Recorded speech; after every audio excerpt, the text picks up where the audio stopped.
बृहस्पति की जो दूरी है वो है करीब 77 करोड़ किलोमीटर दूर, और बृहस्पति के उपग्रहों की संख्या है वो है लगभग 16। कुछ बुक्स में हमें 21, 22, 23 तक भी देखने को मिलता है, लेकिन अब तक जो ज्ञात संख्या है वो 16 है। अब एक यहाँ पर जो क्वेश्चन बनता है वो ये है कि मंगल की सूर्य से जो दूरी है वो 22 करोड़ किलोमीटर दूर है, फिर एकाएक ही जो बृहस्पति की जो दूरी है वो 77 करोड़ किलोमीटर। यदि हम देखें तो बीच में कोई ग्रह होना चाहिए जिसको विद्वान बॉन्ड ने बताया था, और जिसको बॉन्ड का नियम भी कहते हैं। लगभग 40 करोड़ किलोमीटर या 42 करोड़ किलोमीटर की दूरी पर एक ग्रह और होना चाहिए था, लेकिन यहाँ पर हम देखते हैं कि ग्रह नहीं है, बल्कि क्षुद्र ग्रह हैं। छोटे छोटे ग्रहों की एक पूरी की पूरी श्रृंखला है जो सूर्य के चारों ओर चक्कर लगाती है। तो बहुत बार ये क्वेश्चन बनता है कि क्षुद्र ग्रह कहाँ पाए जाते हैं, तो मंगल और बृहस्पति के बीच में, और इनकी दूरी जो है वो सूर्य से लगभग 35 से 40 करोड़ किलोमीटर की दूरी पर स्थित है। इसके बाद में अगला जो ग्रह आता है वो आता है शनि। शनि की दूरी है वो है 142 करोड़ किलोमीटर की दूरी पर है सूर्य से, और इसके जो ग्रह हैं वो हैं लगभग 21। इसके एक खास विशेषता यह है कि इसके वलय है, और इन सब के वायुमंडल है केवल बुध को। और यदि हम उपग्रहों की बात करें तो अपने जो पृथ्वी के नज़दीकी उपग्रह है चंद्रमा, उसके कोई वायुमंडल नहीं है। बाकी और सभी ग्रहों पर वायुमंडल पाया जाता है, बुध के भी वायुमंडल नहीं है। इसके बाद में अगला जो ग्रह है वो है अरुण। अरुण जो है वो सूर्य से 287 करोड़ किलोमीटर दूर है, और अरुण के 15 उपग्रह हैं।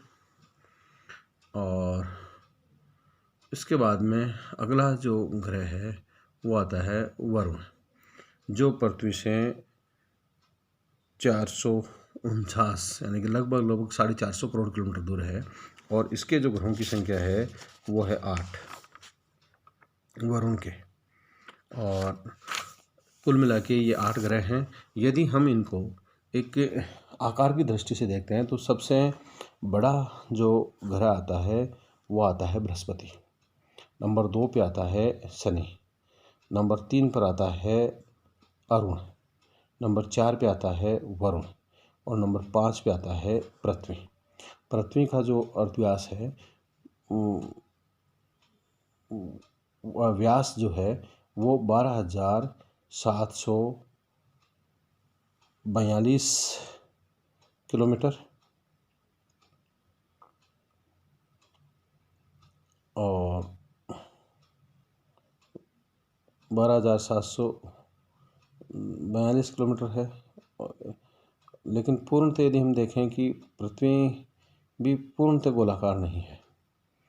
इसका भी व्यास, यदि हम भूमध्य रेखीय व्यास की बात करेंगे तो वो ध्रुवीय व्यास से ज़्यादा है।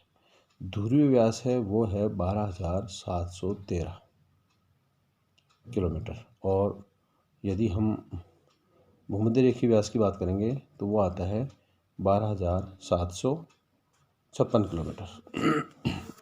कुछ बुक्स में 12,742 दे रखा है।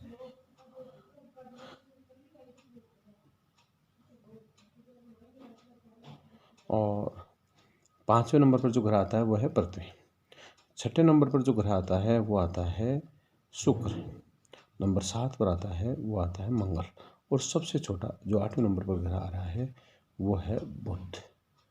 तो ये हमारे कुल मिला के संपूर्ण सौरमंडल के 8 ग्रह हैं। इसके अलावा क्षुद्र ग्रह हैं।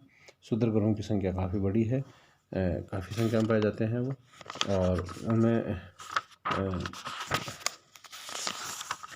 जैसे सीरस है तो सीरस का व्यास करीब 800-1000 किलोमीटर के लगभग पाया जाता है, जो सबसे बड़ा क्षुद्र ग्रह है।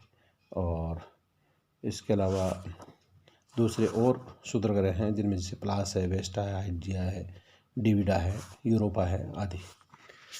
इसके अलावा एक चीज़ और होती है कि जैसे एक है आंतरिक ग्रह और एक है बाह्य ग्रह।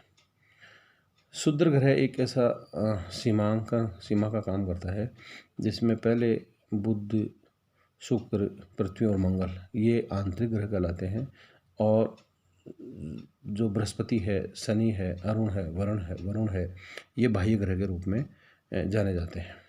आंतरिक ग्रह जिनका जनघनत्व ज़्यादा है, जिनका की घनत्व ज़्यादा है, और इसके अलावा उनमें उपग्रहों की संख्या बहुत कम है, जबकि बाह्य ग्रह जो हैं वो अपेक्षाकृत हल्के हैं, यानी कि उनका घनत्व कम है और उनके उपग्रहों की संख्या भी ज़्यादा है। तो ये एक आंतरिक ग्रह और बाह्य ग्रह है। इसके अलावा एक पार्थिव जो ग्रह भी कहलाते हैं, जो पृथ्वी के जैसे हैं, जो एक तरह से आंतरिक ग्रह ही हैं, वो सारे पार्थिव ग्रह हैं, जिनमें कि बुध है, शुक्र है, पृथ्वी है और मंगल है। तो इस प्रकार से ये एक तरह से सौरमंडल का पूरा एक अपना परिवार है। जो सूर्य है वो इन सारे ग्रहों को, उपग्रहों को, क्षुद्र ग्रहों को लेकर और आकाशगंगा में जो ब्लैक होल है उसके चारों ओर चक्कर लगाता है।